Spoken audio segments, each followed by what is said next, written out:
republic and to secure to all citizens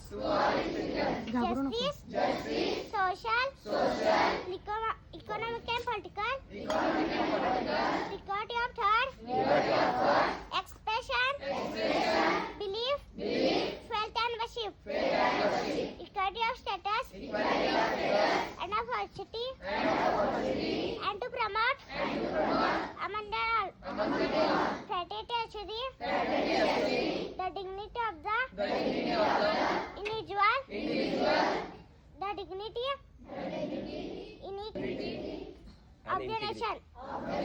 In our Constituent Assembly, this 26th of November 1949, do hereby adopt, enact, and give to us this condition.